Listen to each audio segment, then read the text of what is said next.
Now let's take a look at the multiplication rule.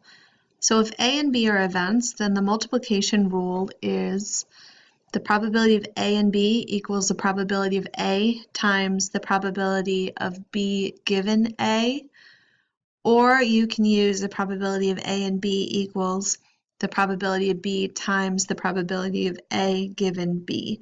Let's look at an example. Okay, in this example, the probability of A is 0.3, probability of B is 0.12, and the probability of B given A is 0.2. They want us to find the probability of A given B. Now remember over here, these are our multiplication rule equations that we can use. So the first thing that we're going to do is we are going to use what we have been given. So we have the probability of A and we have the probability of B given A. So we're going to use this top equation here. So the probability of A is 0.3 times the probability of B given A is 0.2. So if we go to our calculator, 0.3 times 0.2 is 0.06. So now we know that the probability of A and B is 0.06. So now we have enough information to find the probability of A given B. Because if you look at this equation here, we have this section here, probability of A and B. We just calculated that, and we have the probability of B. So we can solve for this missing piece. So we have 0.06 equals 0.12 times, I'm going to put X, because this is what we don't know, the probability of A given B. So we're going to just solve this like we would any other algebra problem. So we're going to divide each side by 0.2 or 0.12. Let's get our calculator over here. And we are going to do 0.06 divided by 0.12. We get an answer of 0.5 equals X. And we would rewrite that as the probability of A given B equals 0.5. Next, let's talk about multiplication rule and independence.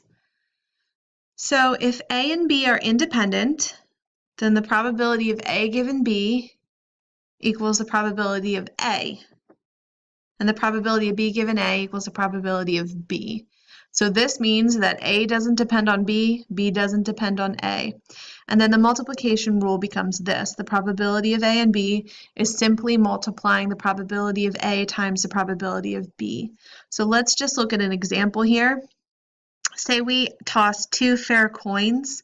What's the probability of getting two tails? So a tail and a tail.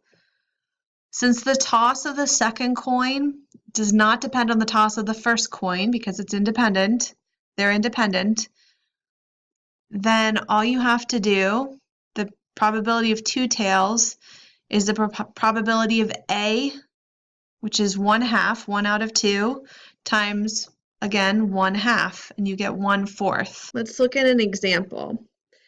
So the probability of A is 0.4, probability of B is 0.6, and the probability of B given A is 0.35. They want you to find the probability of A and B using the multiplication formula. Because they've given us this information up here, it's just a simple straight up multiplication. 0.35 times 0.4 is 0.14.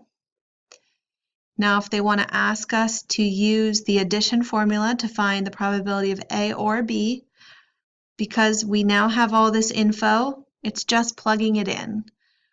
0.4 plus 0.6 minus 0.14 equals 0.86. Next, they want us to answer if A and B are mutually exclusive. So remember, you can go back and look through your notes. If it's mutually exclusive, then the probability of A and B has to equal 0. So we know if you look at the previous slide, that the probability of A and B is 0.14. It's not 0, so they are not mutually exclusive. Then the last question they ask is are A and B independent?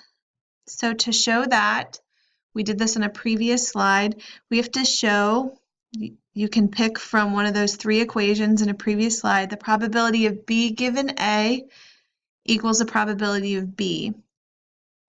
So we pull this data from the previous slide, 0.35 and 0.4. They're not the same, so A and B are not independent.